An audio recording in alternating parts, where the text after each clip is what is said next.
juventud o ya? Ya no. No es así, ¿no? Ya no. A ver, hagan así. Esa juventud quiero yo. Mucha energía, ¿sí? ¿Dónde está la juventud? ¿Me ven joven en mí? Tiene que ir así porque probablemente la juventud está no acá en la candila, no lo que yo digo. ¿Sí? Cuando uno piensa que es joven, toda la vida es joven. El cuerpo cambia, sí. Y finalmente nosotros somos lo que pensamos, ¿cierto? ¿O no? ¿Están ahí? Sí. Ya pues, sí, juventud es el futuro. Oh, Dios. Premisa, axioma, somos lo que pensamos. Somos lo que comemos. Y hay que pensar de un modo positivo. Bien, el tema que se me ha encomendado hoy día obedece a lo que podría considerarse cirugía general. Pero de pronto hay que entender qué cosa es la cirugía pediátrica. ¿Tenemos idea de la cirugía pediátrica? Digan sí o no. Sí. Qué bueno, entonces va a ser fácil que lo entiendan. La cirugía pediátrica no es operar pacientes chiquitos, que es lo que podría deducirse, no. La cirugía pediátrica, sí, se encarga de todas las malformaciones congénitas, desde la cabeza hasta los pies, ¿sí? Entendiendo que embriológicamente, todos sin excepción, hemos pasado por un momento en el que pueden presentarse alguna serie de disrupciones, por favor. Alguna serie de disrupciones, ¿no? Que tendrían que ver con los teratos, con los mal formados. Entonces nosotros hacemos cirugía reconstructiva. De pronto para ustedes es fácil identificar una fisura labial. ¿Han visto? Fisura palatina, niños que nacen sin orejas, niños que tienen problemas de la tráquea, del esófago, de los pulmones, de todo el abdomen, del ano, de los genitales externos, internos y del aparato locomotor. Eso es lo que hace cirugía pediátrica, ¿sí? Entonces podría mencionarles, por ejemplo, una malformación anorrectal, lo que históricamente se conocía como un ano imperforado. Se llama malformación anorrectal porque trae todo un conjunto de variedades, ¿sí? Y la posibilidad de que ustedes vean este tipo de patología de pronto en cuanto a probabilidad es menor a lo que, por ejemplo, ver una colecistitis, una colitiasis en un adulto, un cáncer de estómago, ¿no? Sin embargo, aquí viene el interés de esta clase, porque pienso que en uno u otro momento vuestra participación va a ser muy importante en cuanto al principio, a hacer un buen diagnóstico y luego la actitud que vamos a tomar. ¿Sí? ¿Hasta ahí queda claro? Bien. Entonces, desde ya les anticipo, en esta clase no hay nada que copiar, porque todo lo vamos a pensar, lo vamos a deducir. ¿Sí? Mediante el método socrático, del cual yo soy un admirador, siempre porque, y cuando aparece un porqué se plantea la posibilidad de una respuesta que siempre viene de adentro, de la cuestión lógica, de la deducción lógica. Y cuando uno no genera conceptos, probablemente se genera una amalgama en el lumen, ¿no?, dentro de la pecera, para posteriormente, ¿no?, acudir a y tomar decisiones médicas, ¿ya? Entonces, el tema es, como hemos visto, atresia esofágica. Por lógica será una Malformación. Perfecto, vamos por buen camino, ya dimos el primer paso. Es una malformación. Ahora, ¿por qué ocurre? Hay todo un conjunto de variables que van a ser determinantes, sí o no, de acuerdo a un contexto, y si vamos a estadísticas es muy variable. ¿Sí? Bien, entonces,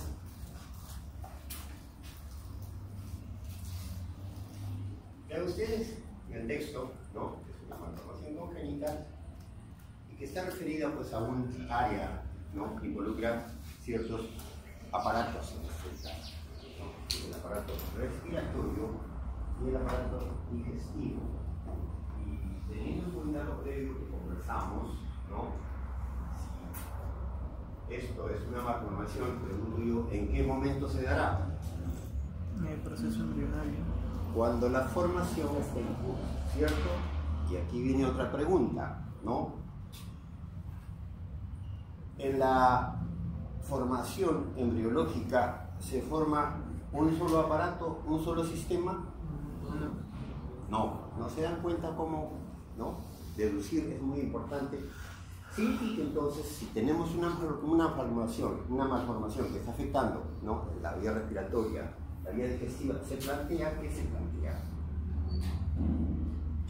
Que puedan también ocurrir otras malformaciones. coexistir otras malformaciones. De pronto, es una brillante deducción, ¿no? Pero ya entendemos que, aparte de esta malformación, el intestino anterior, ¿no?, que definitivamente involucra tráquea y esófago, pueden haber otro conjunto de malformaciones.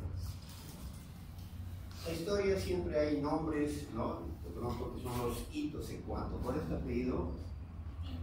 Pinto, la doctora Pinto, ya por 2000, ¿qué años somos? Planteó la teoría tal, yo con orgullo, si sigo circulando por acá, fue mi alumna, ¿no? Así nombre de este tipo, pero ¿qué? ¿Cuándo aparece esto? Cuando hay una inquietud, cuando no nos quedamos solamente en la lectura, en repetir lo que nos dicen, sino cuando nos hacemos preguntas, ¿por qué? Y cuando nosotros hacemos un por qué,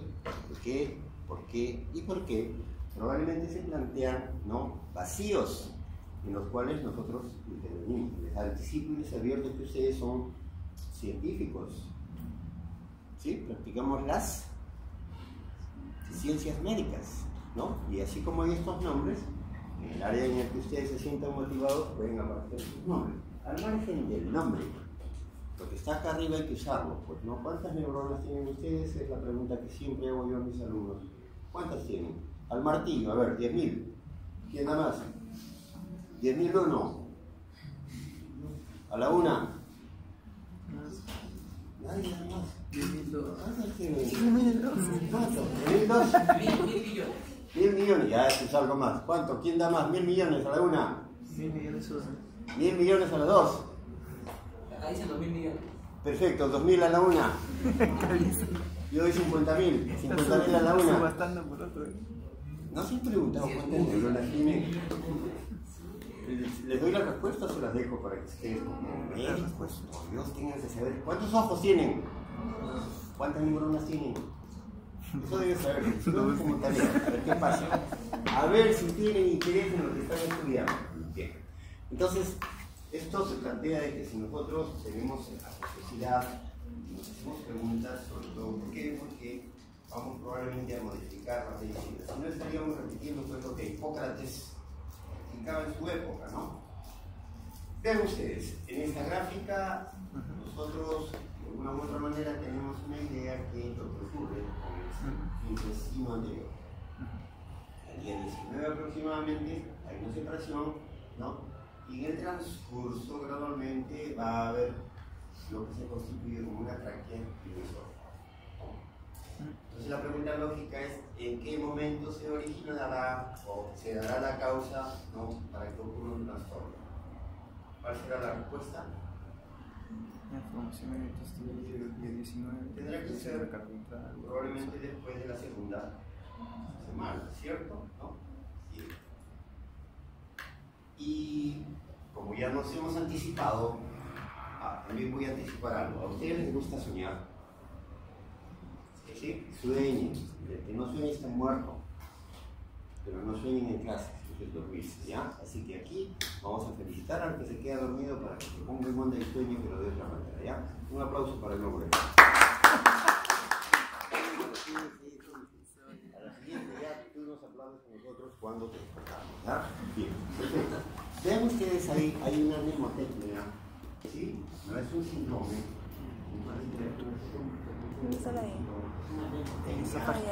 Tenemos que entender que al lado de una atresia esofágica pueden haber alteraciones de vertebrales, anales, radiales, renales, cardiovasculares, ginecológicas, entre otras. Y esto, que ya nos anticipamos, se plantea como una comorbilidad, de modo tal que el pronóstico en estos pacientes, y de acuerdo al tipo de malformación que vayamos a tener, ¿no?, se va a ver empeorado o comprometido respecto a su concomitancia, ¿no?, o intercurrencia. La herencia, ya hemos dicho, es multifactorial, nada concluyente, sí, pero algo que hay que tener en cuenta, por suerte, para los pacientes, de pronto, esto ocurre en miles. Si nosotros revisamos la estadística, ¿no? Ese es el promedio.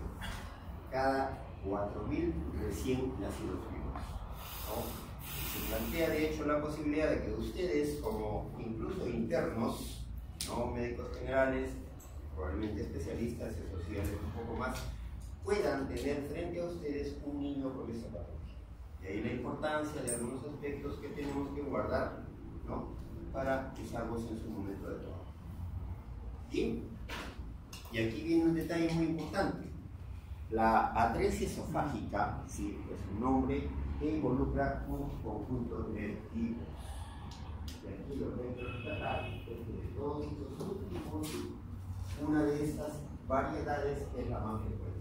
Entonces, si leemos esta diapositiva, la atresia esofágica se entiende, es la nominación. Pero aquí nos introduce otro elemento, una fístula. ¿Qué nos habla, qué nos dice una fístula? Que hay una comunicación, ¿cierto? En este caso sería entre tráquea y esófago. Perfecto. Entonces ustedes ven ahí que hay una variedad que es la más frecuente. ¿Y qué es lo que dice? Atresia esofágica con es lo más frecuente. Por lo tanto, ustedes si no tienen la oportunidad de paciente de este tipo, la probabilidad es que se dé esta posición. Sin embargo, hay lo que se llama una atresia esofágica pura. ¿Qué significará eso? Que solamente afecta al esófago. El nombre lo dice, no hay fístula, ¿no? Y en las otras variantes ustedes ven sí este elemento, fístulas, ¿no? Lo que les mencionaba de la pura va alrededor del 8%, menor. Y la proporcionalidad se va distribuyendo entre las otras variantes, entre ellas fístula tráqueo-esofágica. Solo fístula tráqueo-esofágica. ¿Qué significa esto? Que no hay atresia. Que no hay una atresia, ¿sí? ¿No? Que el esófago está indemne, completo. Sin embargo, hay una comunicación, ¿no? Que va de la tráquea al esófago. Y vean ustedes, la frecuencia también es menor. Y mucho menor las probabilidades en que habiendo una atresia hay una fístula tráqueo-esofágica proximal, lo inverso. Ahora lo vamos a ver en gráficas, ¿sí? Donde ustedes lo van a tener al detalle. Y luego una atresia esofágica, ¿no? Con fístula tráqueo-esofágica distal y a su vez hay una proximal. ¿Quedó claro esto? En principio, ¿qué debemos tener claro? Que hay un conjunto de variantes. ¿Y la más frecuente cuál es? La que tiene fístula. ¿Y de dónde a dónde va la fístula? De la tráquea al esófago. O sea, es distal. ¿Por qué hablamos de distal y proximal? Es respecto de la boca. ¿Sí? En este caso, lo que se acerca a la boca es proximal y lo que se aleja es distal. Y entonces nosotros en gráficas tenemos esto, ¿sí? A ella nos estamos refiriendo, vean ustedes, en esa aparente bolsa del esquema hay lo que se llama el cabo ciego, el esófago proximal, ¿no? Y el cabo distal está unido a la tráquea por sobre la carina, habitualmente. ¿Qué es la carina? No es carina que ustedes conocen de repente. ¿Qué es la carina? El punto de división de la tráquea. El punto donde se va a dividir. La bifurcación de la tráquea, ¿no? Perfecto. Ustedes ven ahí la variante donde no hay comunicación y esta es la atresia esofágica pura, ¿sí? En este caso vean ustedes, ¿no? Tráquea, esófago indemnes, y hay una comunicación. Esta es la variedad de fístula tráqueo-esofágica. ¿Están atentos, jóvenes? Fístula. Perfecto. ¿Cuál es entonces la fístula tráqueo-esofágica? Por fístula tráquea. Y vean ustedes, esta es la variedad inversa a lo más frecuente, que es mucho menos donde la comunicación se está con el esófago proximal. Bien, vean ustedes, en este caso hay dos fístulas, ¿no? El esófago se comunica tanto en el cabo proximal como en el distal. Y hay que entender que nosotros, ¿no? Por una cuestión lógica, para plantear un diagnóstico, primero tenemos que ir a la anamnesis. Lo primero que ustedes ven. Si ustedes ven ahí, vemos que hay un antecedente a tomar en cuenta, ¿no? Y es el polihidramnios. Entonces llegó el momento de pensar, ¿sí? A la siguiente te aplaudimos, ¿ah? ¿Ya? Llegó el momento de pensar, ¿por qué tendrá que haber polihidramnios en esta patología?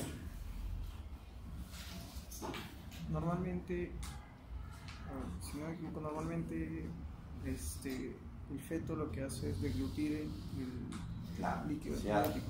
Circula, ¿no? Y sí, claro, esa es la explicación, pero ¿por qué habría este aumento de ese líquido? Como polihidramnios? hay una atresia, no lo degluta. Claro, porque se ha alterado este circuito y entonces se produce más, no se deglute y no se elimina. Entonces, de hecho, esto nos va a llevar a entender que estos pacientes pueden presentar. ¿Y por qué tendrían que ser prematuros? Podría ser, pero hay algo más. Se deduce de lo que estamos hablando. Porque empieza a aumentar la... Perfecto, tú vas a ser ginecóloga. Porque aumenta, explícanos cómo es eso. Aumenta lo que es el contenido y aumenta ¿no? la presión. Y hay una discrepancia entre continente y contenido y comienzan, ¿no? A contraerse. Las contracciones. ¿Se dan cuenta cómo es cuestión de deducir nada más? Entonces, no puede pasar el líquido, aumenta. Y si esto no está ahí contenido, son prematuros la gran mayoría. Ahora, si seguimos el texto, ¿no? Estos pacientes además presentan, ¿qué dice ahí?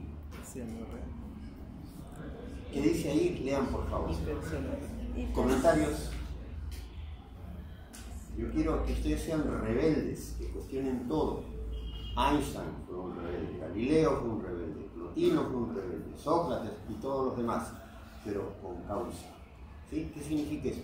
Yo no discrepo con todo lo que se dice, en tanto no tenga la información suficiente. Y cuando ustedes tienen la información suficiente, probablemente es porque han tenido que, ¿no?, revisar y eso se queda grabado acá. Son dos tipos de memoria distinta y es lo que ustedes deben practicar en su futuro, siempre cuestionar todo. Entonces yo les pregunto, ¿algún comentario respecto a hipercialorrea? Digan sí, por favor. Sí. Pero con ganas, pues, jóvenes. Sí. Ya.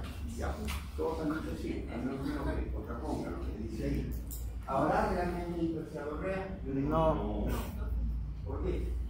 Porque tiene dificultad para deglutir. ¿Cómo? Perfecto, se está acumulando. Entonces yo he traído esto porque en el texto habla de hipercialorrea. A eso se le llama paporreteo y los textos también paporretean. Ustedes tengan ya trabajo en el campo clínico, se van a dar cuenta que hay paporreteo para diestra y siniestra y me gustaría que ustedes no sean parte de ese paporreteo. Ahora, el paporreteo no es malo. En la escuelita, ¿ustedes fueron a la escuelita? No, en mi época se iba. Ahora más tranquilo, ¿no? En la primaria se paporretea, en la secundaria se paporretea, ¿cierto? El teorema de Pitágoras, ¿se han puesto a analizarlo ustedes? Es ocioso. Y estas cosas no, pues. Estas cosas tienen que deducirse, tienen que pensar. Bien. Entonces no hay hipercialorrea, porque hay dificultad para discutir la saliva. Y esa vez que no hay un solo tenía, ¿no? Ahora, añadido a esto, sí hay otros trastornos en cuanto a la función epigótica, que es inmadura, y esto nos puede llevar a todo el conjunto de expresiones clínicas que ven en el resto del texto, ¿no? Sí, cianosis, cianosis, y sobre todo una neumonitis. ¿Comentarios respecto a la neumonitis? No, las veremos más adelante. Entonces vean ustedes, el síndrome aspirativo se explica en esa situación. Pasaje de aire por la tráquea, aire al estómago, por el esfínter, ¿no?, que podría estar no alterado. Hay reflujo de aire, ¿no?, el reflujo va por la tráquea de los pulmones y se da la neumonitis, síndrome aspirativo, ¿no? La pregunta es, ¿será una neumonitis o una neumonía? Neumonitis es cuando ¿Se han llega estado hasta los atentos? alvéolos. Sí, ya tiene la respuesta. En la punta de la lengua. Lo que pasa, ¿Neumonitis o neumonía? neumonía. ¿Por qué? Porque neumonitis se refiere cuando hay una inflamación de alveolar todavía. Claro, y la neumonía es un agente, ¿no? Es un agente bacteriano generalmente, pero aquí la probabilidad es que sean las dos.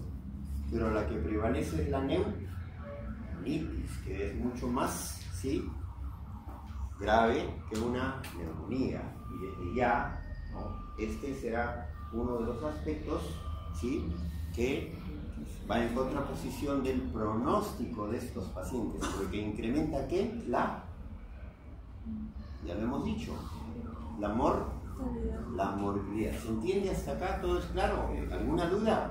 Creo que no hay duda, pero eso es muy claro. Bien, entonces por este mecanismo, ¿no?, se plantea, vean ustedes que, y si lo han leído muy bien, ¿no?, de la tráquea, de la vía respiratoria, el aire llega al estómago. ¿Qué hace cuando el estómago tiene contenido? Se contrae, ¿no?, y tendrá que buscar una fuga. ¿Hacia dónde fuga?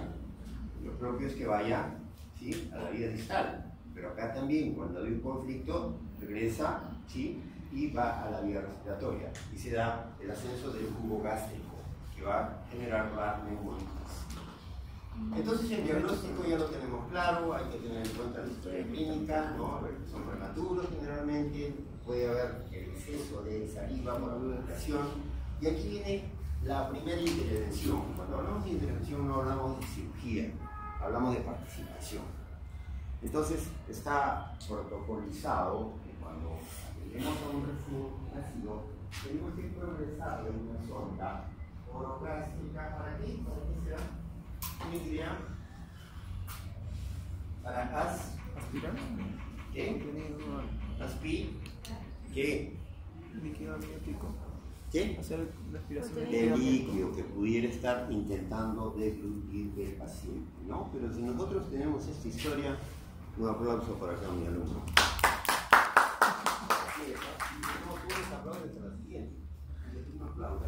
Porque ha sido el nominado en segunda intención. La primera intención acá se la lleva. ¿Cuál es tu nombre, campeón? Kenny. Kenny. Está haciendo la competencia. Y entonces vamos a que, ¿sí?, lo que tenemos que hacer es progresar una sonda oro, puede ser una nasogástrica, y ustedes van a encontrar un stop que es propio, que es lógico, ¿no? Se detiene esa sonda y hay un promedio que va entre los 9 y 13 centímetros. Esto es lógico, ¿cierto? ¿Sí? Se entiende muy bien, ¿no? Entonces, ante ese momento, en ese momento nosotros ya tenemos la sospecha de que nos encontramos con un paciente con una probable atresia esofágica. Ayuda diagnóstica. A ver, piensen ustedes ahora, ¿cuál será el siguiente paso? Recuerden que la ayuda es, como su nombre lo dice, como dijo un congresista, una cosa es una cosa y otra cosa es otra cosa. Aquí la ayuda es ayuda, no hace el diagnóstico, nos ayuda. Entonces nosotros, si tenemos la sospecha, tendremos que buscar elementos de ayuda. Porque ¿qué va a ocurrir? Y esto a propósito, cuando ustedes vayan a los hospitales, ¿no?, hay tendencias de hacer el diagnóstico con 20.000 exámenes. Me van a disculpar, pero me voy a quitar la cosa.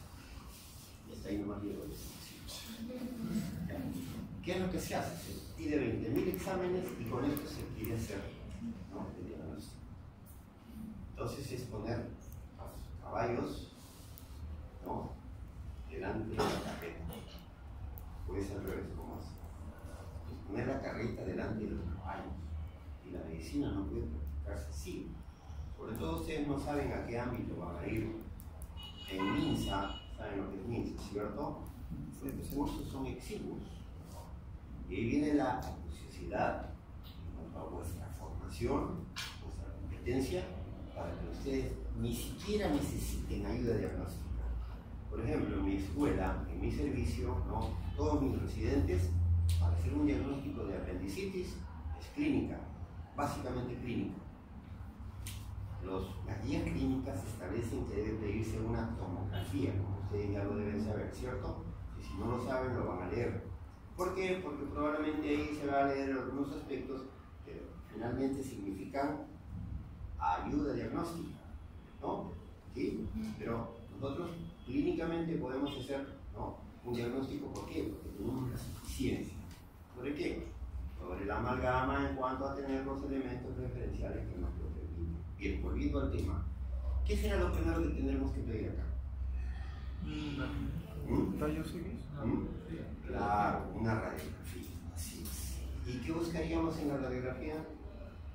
Aire. ¿Dónde? Si hay una fístula, tiene que ver en el estómago. Perfecto, eso es excelente, es una muy buena definición. Entonces, primero, radiografía, ¿y por qué tóraco abdominal? Ahí dice, debe haber alguna razón, más aún si yo le he puesto. Me hago responsable de lo que yo digo. ¿Sí? Ustedes a estas alturas ya pueden dar la respuesta. Ya, si es que estamos tomando en cuenta lo que estamos conversando.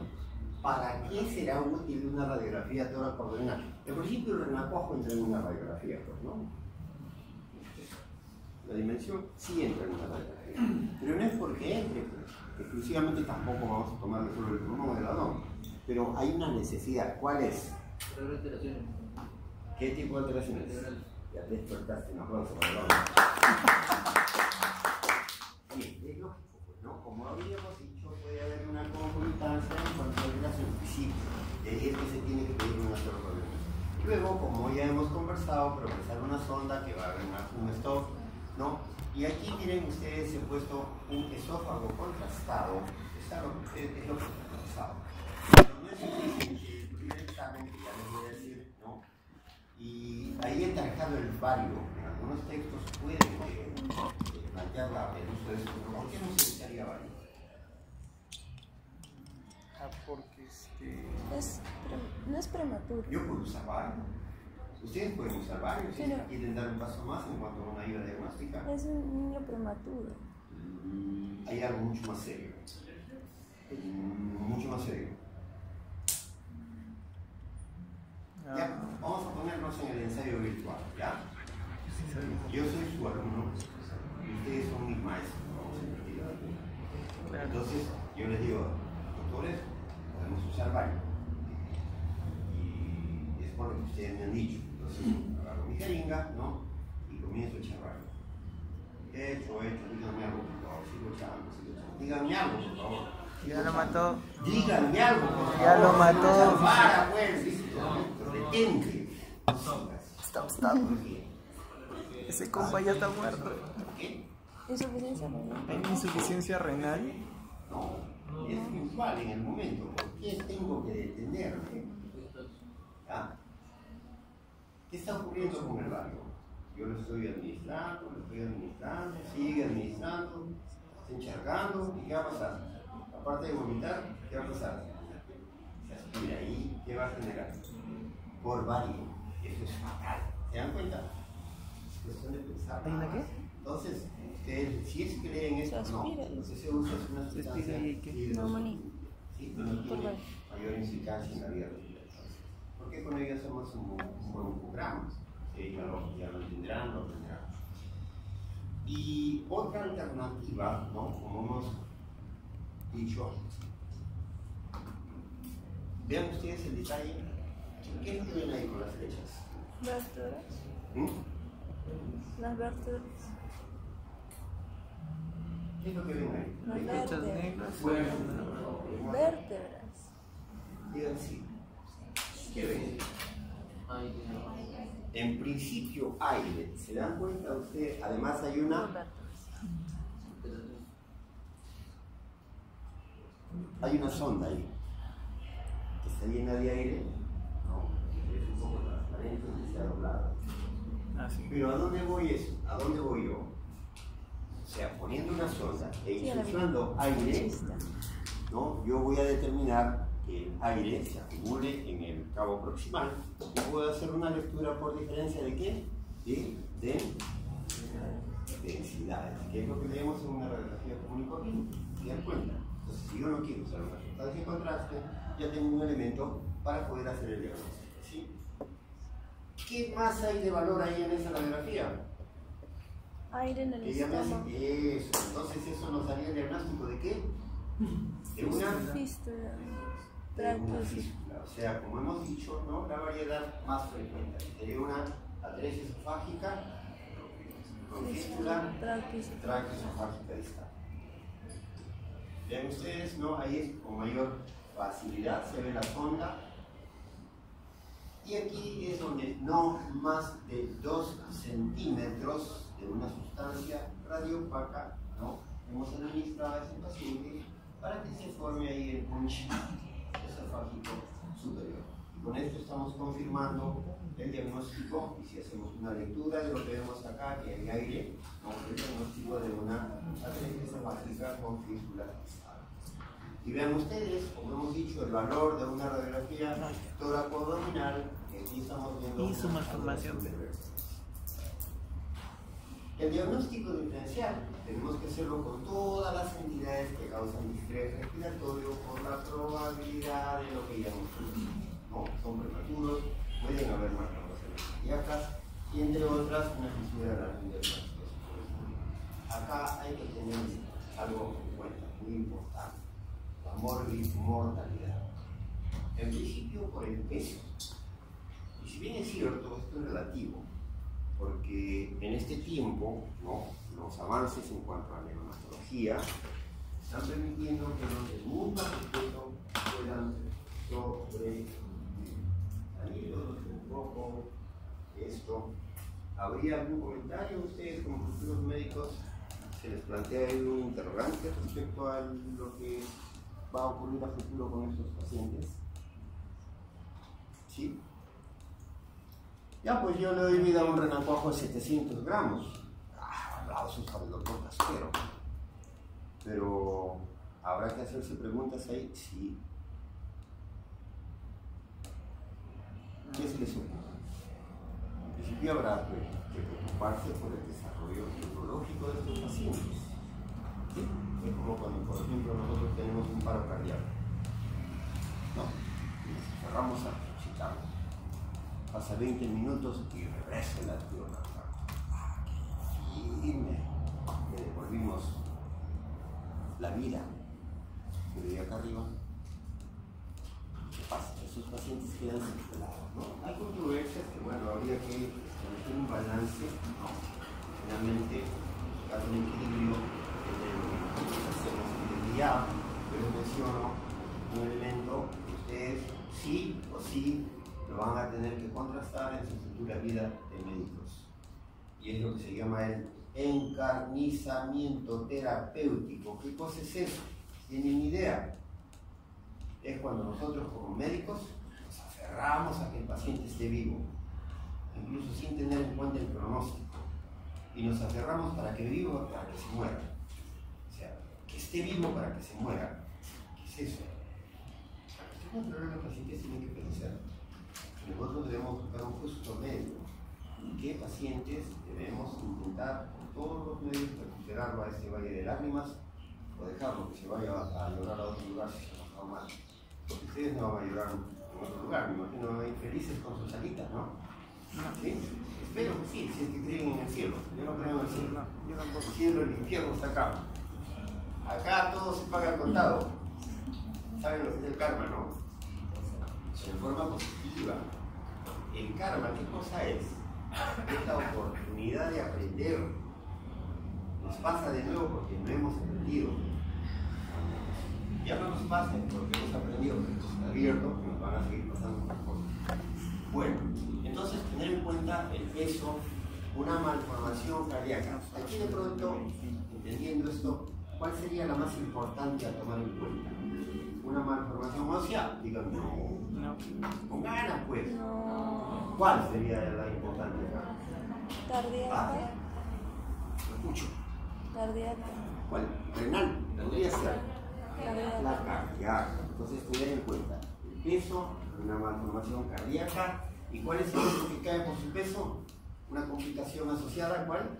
Que ya hemos conversado. La neumonitis. La neumonitis. Son 3 elementos que si ocurren en nuestro paciente, el pronóstico cada vez se ensorpresa. Y aquí tener en cuenta que hay prioridades lógicas. Un aplauso para acá para el amigo Bermún.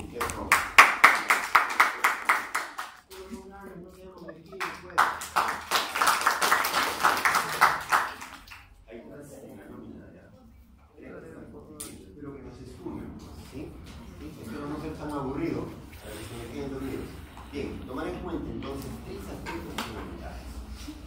primero es salvar la vida, lo entendemos, es una cuestión lógica, ¿sí? El segundo es ofrecer alimentación, ¿sí? Y el tercero es preservar el esófago.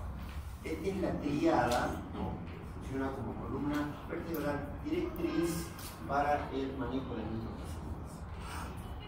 El tratamiento oncológico es de orden quirúrgico, ¿no? Y en principio estos pacientes, si queremos preservar el esófago, tendremos que hacerle una anastomosis de qué tipo real. Término terminal. ¿Sí? Término terminal. Al menos saben leer, si no están atentos. ¿Qué más hay que hacer? Sigan leyendo. Cierre de la Sí, física. ¿no? Ahora pregunto yo, ¿sería necesario hacer una gastrostomía? Ya saben lo que es gastrostomía, ¿cierto? ¿No? Han estado en mi clase también, ¿no? ¿Qué tipo de gastrostomía sería? ¿Alimenticia?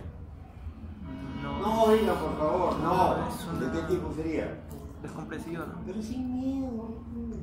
Alimentaria, pues digan fuerte, a ver, alimentaria, doctor, ¿cómo es posible que diga esas cosas? Sería, bueno, ya, volviendo al tema. ¿Será necesario hacer una gastrostomía? Digan, sí. ¿En qué casos? Ya, todo esto es cuestión de lógica. O sea, ustedes han visto esas pantallas digitales, ¿no? Esto lo van a tener ustedes de acá a 10 años. Acuérdense. Pero la mente es así. Uno tiene aquí toda la nube, está dentro, ¿no? Y baja así los conceptos así. Baja estos así. Y se queda como algo. Es lo que estamos haciendo ahorita. Entonces, ¿cuándo sería necesaria una gastrostomía?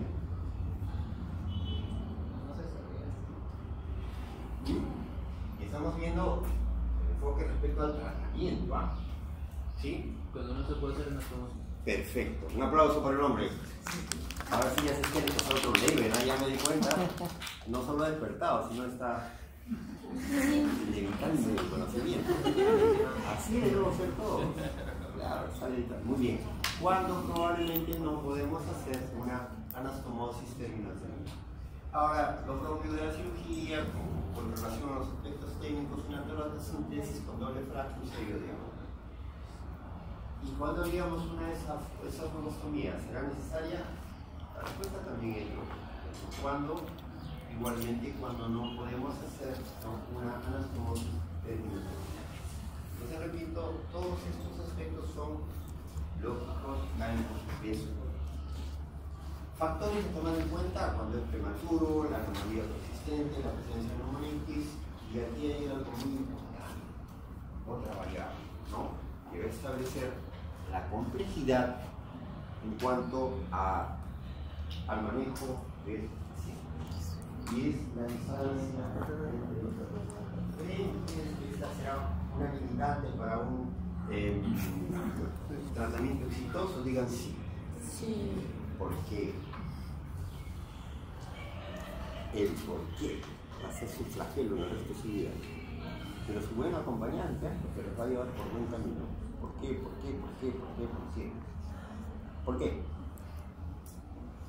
¿Por qué va a ser una limitante? La respuesta es no. En principio, porque no vamos, ya lo han dicho ustedes, a poder poner esófago con esófago. ¿Qué tendremos que hacer entonces? Llamamos a un cirujano pediatra. Reconstruir. Son cirujanos pediatras. Ahorita todos son cirujanos pediatras. ¿Qué hacen, jóvenes? Reconstruir.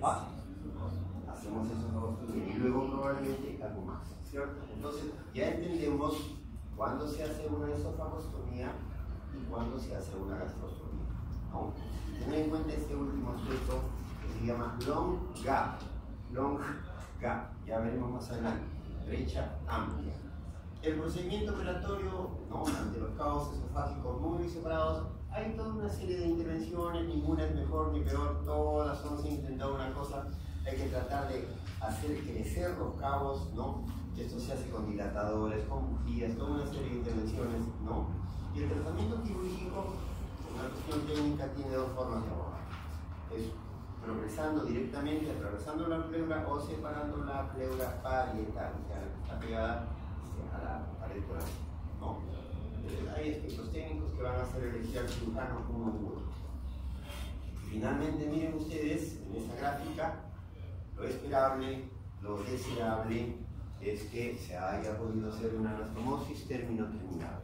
Si bien es cierto, esta es una gráfica, ¿qué es lo primero que ustedes observan ahí para comentar? Que probablemente va a ser un determinante a tomar en cuenta en el seguimiento de estos pacientes. Miren bien y ahí está, simplemente tienen que leer y decir cuál será un aspecto preocupante en estos pacientes con una técnica óptima, con un resultado exitoso y que de pronto nos va a llevar a tener que plantear una Una licencia. digan complicación de qué tipo. Es esofágica, no, esperable. Entonces vean ahí en la gráfica qué complicación esofágica esperable podrán tener estos pacientes. Una licencia. Así es. Aplauso. ¿Quién dijo que no? Aplauso para no son mezquinos, pues con ganas, así manera. Bien, entonces sí, pues nos anticipamos. Estos pacientes, en principio, sí o sí, hay un porcentaje, no viene al caso, ¿no? Pueden tener una complicación y que es esperable y que es la estenosis. A ver, un poco para, y esto para dimensionar conceptos. ¿Por qué tienen que haber estenosis? Ahí viene otro porqué, eso ya es otro layer.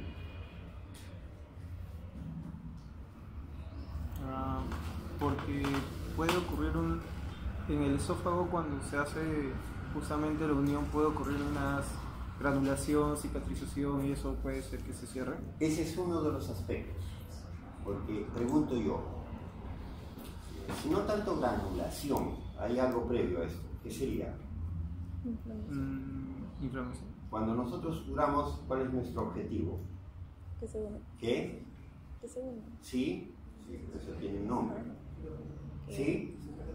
Que cicatrice.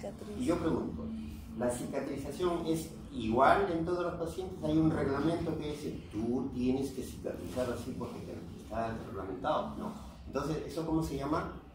Idiosincrasia. De modo tal que nosotros podemos hacer una herida, algunos pacientes hacen un keloidea, ¿sí? Otros pacientes no. Y aquí ocurre lo mismo, o lo que ocurre en piel ocurre en todo el cuerpo. Entonces, uno de los aspectos, al margen de cualquier granuloma, ¿no?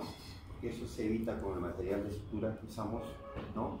La cicatrización puede determinar un estrechamiento. Pero hay algo mucho más evidente, mucho más notorio, que es... Mírenlo. Ahí está. Ahora miren los ojos. Ahí está. ¿Los ayudo? La A, a ver, digan A. Sí. ¿Qué? ¿Cómo? ¿Asimetría de qué? De ambos cabos. De ambos cabos. Si se dan cuenta, no. De hecho, estos pacientes tienen un calibre disminuido en el esófago distal. O sea, por eso, ¿no? La gran mayoría de estos pacientes tienen una complicación esperable que es la estenosis, el estrechamiento. ¿Se dan cuenta cómo entendiendo las cosas son distintas? Bien. Ahora un poco de imágenes para ver de un modo cercano a cómo se tratan estos pacientes. Entendiendo que es una fístula, ¿no? Distal con un esófago proximal ciego. En principio un abordaje, el clásico, ahora actualmente estos pacientes se hacen con laparoscopía, ¿no? Pero acá vamos a presentar una cirugía convencional. En diferentes momentos en que vamos a abordar la cavidad torácica, ¿sí? Seguimos, ¿no? Y ven ustedes, lo primero que hacemos es identificar la vena acigos, ¿no? Recuerden, es una anatomía, porque esta nos va a dar la altura, ¿sí? De la fístula, ¿sí? Entonces, ahí vamos a tratar la vena acigos, la vamos a seccionar. Ustedes vean ahí que se seccionó la vena acigos y el siguiente paso es identificar, ¿no? La fístula, el esófago distal. Ahí se ve como un tallarín y su diámetro no es mayor a 4 o 5 milímetros, ¿sí? Vean ustedes la sección esofágica y luego el siguiente paso es cerrar la fístula. ¿Se entiende eso? ¿No? ¿Dónde cerramos la fístula? En la... ¿Dónde? En la tráquea. Tratamiento del cabo proximal. Vean ustedes acá el cabo proximal. Ya le estamos generando una sección. Aplausos para ti.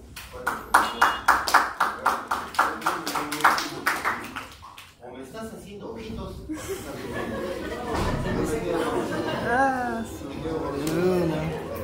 Que no me sorprende. Y no puede hacerme ojitos mi alumno. ¿Ah? Se pongan celosos, pues. Que hay para todos. Ya, bueno. Vean ustedes el tratamiento del cabo proximal. El tratamiento del cabo proximal. Vean ustedes el acercamiento de ambos cabos con la ayuda de una sonda acá, ¿no? Finalmente, nosotros hacemos una anastomosis, ahí no se ve muy bien, el tubo, ¿no? La sonda está en la porción proximal, en la porción distal, pero acá se ve con más claridad. ¿Sí? Vean ustedes, esa sonda la usamos como un puntutor para hacer la pared. ¿Qué pared será? Anterior de la anastomosis. Acá yo me detengo para hacerles una pregunta. ¿Cuántos planos serán necesarios para una anastomosis? Mis alumnos ya lo saben, ¿cuántos? ¿El libro qué dice? No. ¿Cuántos? No. Dos, ¿no? ¿Por qué? Pregúntenle al libro, porque los profesores pregúntenle, ¿por qué? Yo tengo la respuesta. Y la respuesta es igual, porque no se tiene seguridad de un solo plano. Y cuando no se tiene seguridad, hay que plantear la competencia cirujana. Ahora, para hacer una buena anastomosis, hay 3 criterios. Y incluso algunos son relativos. ¿Cuál es el primero? Respecto de los bordes. Ustedes ya han hecho eso, ya terminaron, creo que su práctica. Los bordes deben estar bien. No necróticos o vascularizados. ¿Qué más? Los bordes deben quedar invaginados. Y tercero, y ahí hay 2 aspectos a tomar en cuenta, que tienen que ver con la sutura, ¿sí? La tensión, puntos, y luego la distancia entre los puntos, que no debe ser ni mucha ni poca. Y si hablamos de distancia respecto de los bordes, o sea, el ancho, ¿sí? Y luego la distancia entre punto y punto. Una distancia muy, o en todo caso excesiva, ¿cuál sería la implicancia? Una, tenerse con F. Una fístula. Una fuga, pues sí, sí o no, es lógico. ¿Creen ustedes eso? ¿Sí o no? Si la tensión es inadecuada, ¿qué puede ocurrir? Igualmente fuga. Si la tensión es mucha, puede haber necrosis. Y esta necrosis nos llevaría a una D. Si se dan cuenta, son cuestiones lógicas, totalmente lógicas, ¿no? Ahí no hay mucho que pensar. Bien. Entonces, ahí ven ustedes ya, ¿no? Y vean ustedes como en el gráfico, ¿no? Hay un conflicto entre los calibres. Este es el esófago distal y este es el esófago proximal. El esófago proximal no mide más de 1 centímetro y medio. Y el esófago distal generalmente es la mitad.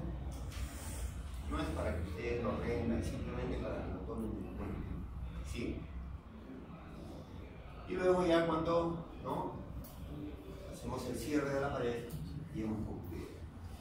Cuando nosotros tenemos un esófago con el cabo proximal, hay una serie de recursos donde hacemos una videoplanía, ¿sí? Tiene su nombre propio, la anatomía en todo el perímetro, ¿no? Y lo primero que nosotros incidimos, ¿qué cosa es? ¿Cómo se llama esto? La cerosa, ¿no? Díganme no, por favor. No, ¿Qué cosa es entonces? mucosa. ¿Ah? Mucosa. La mucosa, no sé. No, perdón, muscular. ¿Quién tiene la mucosa allá afuera? ¿Alguno de Muscular. ustedes? Yo creo. ¿Qué cosa es esto? Muscular. Que cubre el esófago. Muscular. ¿Ah?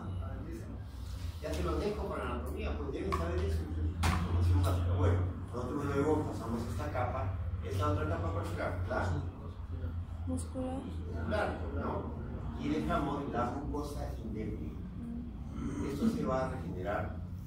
Hay un término que es bueno que tengan en cuenta que se aplica en tanto el niño, o en todo caso el individuo, que hacia el más propio, está en pleno crecimiento, que se llama la totipotencialidad. ¿Qué significa eso? Las células, como aún reciben las órdenes de crecimiento, ¿sí?, se adecúan como guerreritos del ejército a cumplir lo que se les dice genéticamente.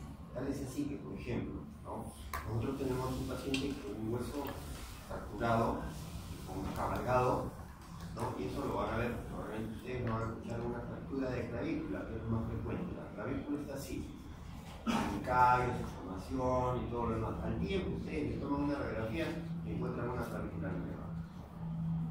Los músculos se buscan cuando hacemos, por ejemplo, sección de los tendones, ¿no?, para una partida de cadera, los tendones, los músculos, los seccionamos por completo. Al tiempo se buscan y se regeneran, ¿no? Entonces es un poco, como en el principio, muy fácil de ver cuando hacemos una separación, ¿no?, de los elementos exteriores al esófago. Esto se regenera, se busca. Bueno, el término es miotopía, ¿no?, es una incisión circular. A mí ustedes la ven ahí en gráficos, ¿sí? Igualmente, acá es mucho más notorio, más visible. Miren cuánto hemos ganado. Si esto está midiendo 1.5, aquí hay cuando menos 3 centímetros de ganancia, ¿sí? Y luego la longa, ¿cuál es esta? La atresia esofágica pura. ¿Qué cosa es eso? Es un trocado esofágico que no permite una anastomosis primaria inicial. Lo más importante que de pronto ustedes tendrían que tomar. A su vez, pues trae trastorno de la percusión, contagios alta, y genera una serie de costos en cuanto a lo que toca al paciente. Vean ustedes que lo saltante ahí de esa radiografía, hay dos aspectos saltantes que ya hemos conversado. La sonda no pasa. Uno, las ondas, ¿no?, se ha doblado, no progresa. Y segundo, ¿cuál es el aspecto saltante? Segundo, a resaltar en la lectura de esa radiografía, ausencia de. Se supone que este camino va muy juntos. ¿Por qué se quedan? ¿Ausencia de qué? Desarrollo pulmonar. De aire vital. ¿Sí? No hay aire vital en la foto. ¿Entienden? Y vean ustedes una comparativa. Hay aire, esto nos habla de que hay una fístula, ¿cierto? Acá no hay aire, ¿no? Y nos habla de una fístula. ¿Queda claro eso? ¿Se tiene claro?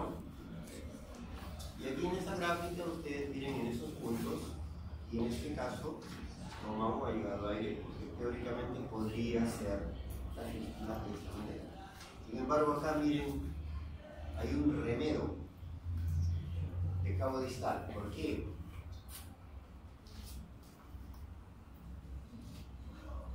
Y más aún, ya está, otro reto. Y por favor no me decepcionen.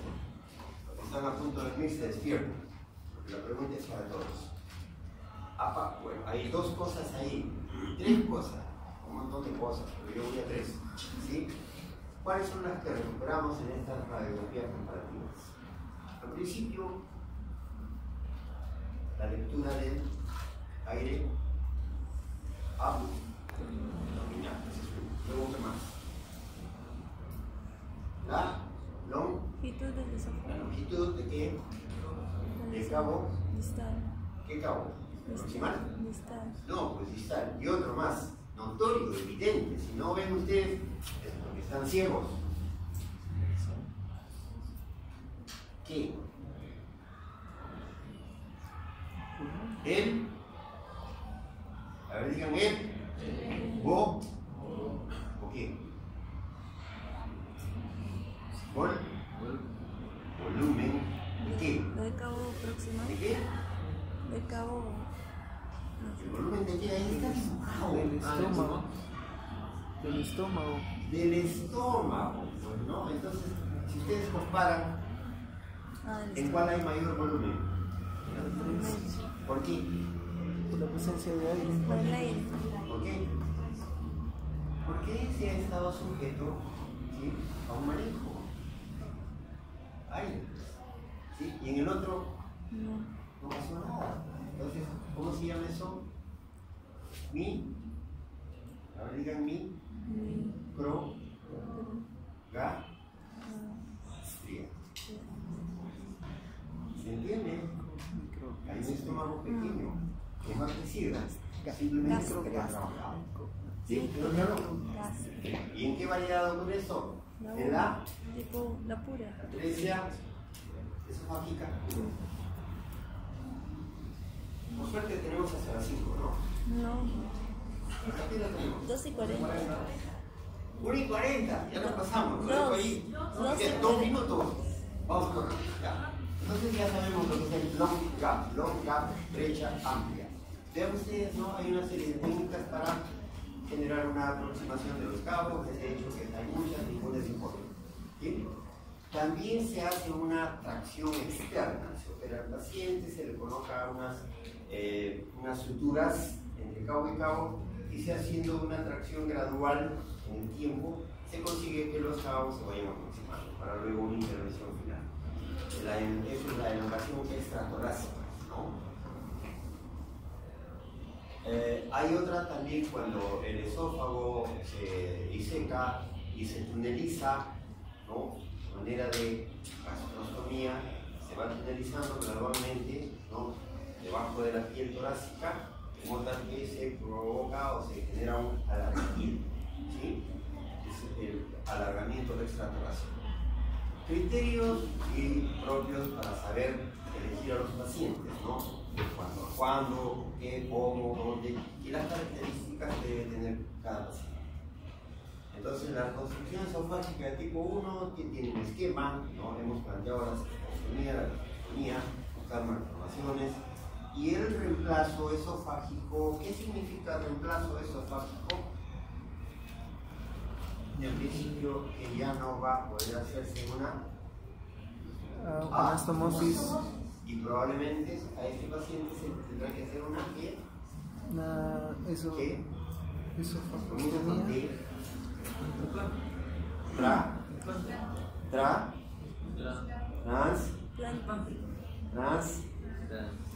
Por la posición de cucharita de saco. El conocimiento está ahí, pero siempre sale de mí. ¿Qué? De mí. C. ¿Y será qué? ¿Qué? Díganlo, por favor. Hueca. Hay que hacer una transposición de víscera hueca. ¿Sí? ¿Se entiende? ¿Cuál será? Hay alternativas. ¿Quién da otra? Colon a la 1. Estómago. Colon a la 2. Digamos. Ahí decía estómago. Paciente con una esofagostomía, ¿no? Vean ustedes, la atresia esofágica tipo 1, algunas gráficas más, ¿sí? Es lo que yo les mencionaba, miren. El remedio de esófago está, ¿no? Y aquí, y este es un estómago pequeño, activos a otros pacientes. Y parte también de lo que es la estimación extratorágica de la brecha amplia, ¿no? Para establecer un plan de trabajo. Y aquí viene, ¿no?, la pregunta que nosotros estábamos haciendo. De hecho, esto es un axioma, ¿no? Una esofagostomía condena al niño a un reemplazo mediante una transposición de víscera hueca. Se tiene que hacer una sustitución esofágica, disculpando el gesto, ¿no? Y ahí surge la polémica, ¿cuál será, ¿no?, el órgano elegible? ¿Qué se les ocurre a ustedes? De pronto le digo si se trabaja con intestino delgado, con microcirugía, se trabaja con colon, ¿no? ¿Y cuál sería el otro elemento a tener en cuenta? ¿Órgano? El estómago. ¿Cuál elegimos? Paciencia y buen humor. Así se llega lejos. ¿Cuál sería el siguiente órgano? Perdón, ¿cuál sería el elegible? ¿Por qué? Ajá. ¿Por qué? Sí, pero hay un criterio de mayor valor. Sí, excepción. ¿Por qué sería elegible el estómago? Esto ¿No tiene lógico. bacterias?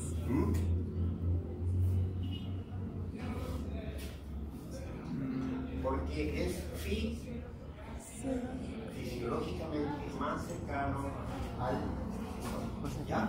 Sin embargo, cuando ustedes encuentren en la literatura, siempre leen o escuchan, el apical es el colon, que técnicamente no genera tanta dificultad. ¿Ya?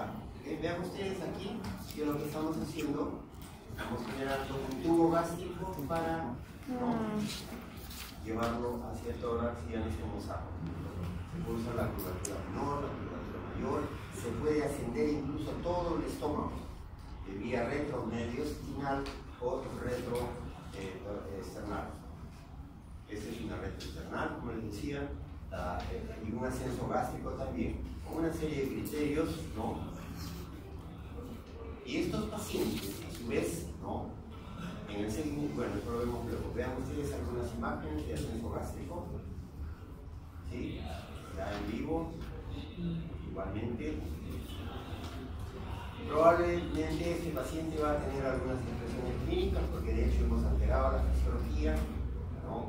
Como les decía, el IU es menos elegible porque es una cirugía vascular complicada, ¿no? El IU, transposición de colon, es más simple, ¿no? Vean ustedes, y cualquiera de los segmentos se puede usar, o sea, colon ascendente, colon descendente, colon reverso.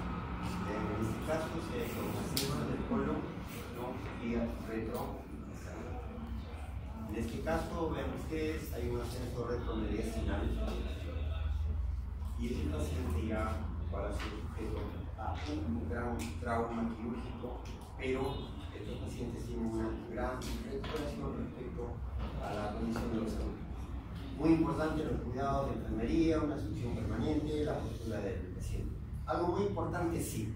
Aquí otra complicación no esperable podría ser la de licencia. Esa no es esperable, ¿no? Esa no es esperable.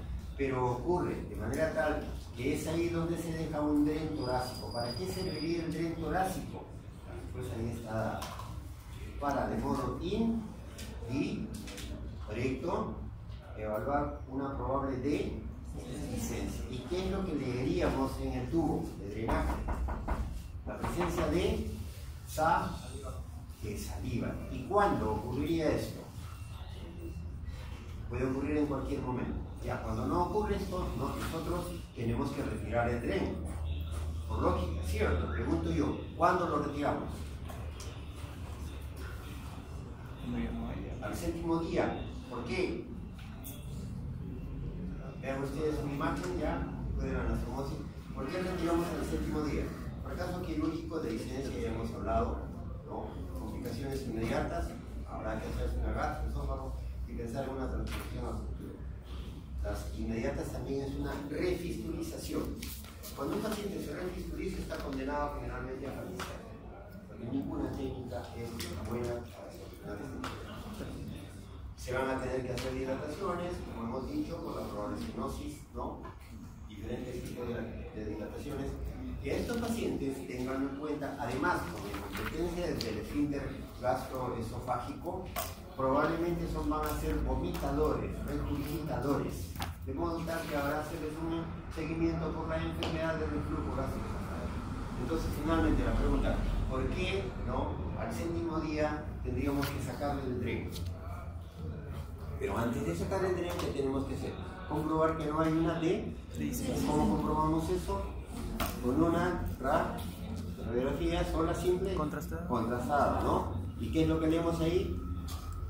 Que no haya fuga. Perfecto, no hay fuga, sacamos el dren. Pero ¿en qué día sacamos o indicamos la radiografía? En el séptimo día. ¿Por qué? Pues que es simple, ya lo han dicho ustedes. ¿Por qué? Porque es el tiempo ciencia y buen humor, juventud. Mínimo para cerrar. ¿Para qué? Para que se cierre. Para que cicatrice. Muy bien, joven. Espero que esta experiencia les haya servido de algo.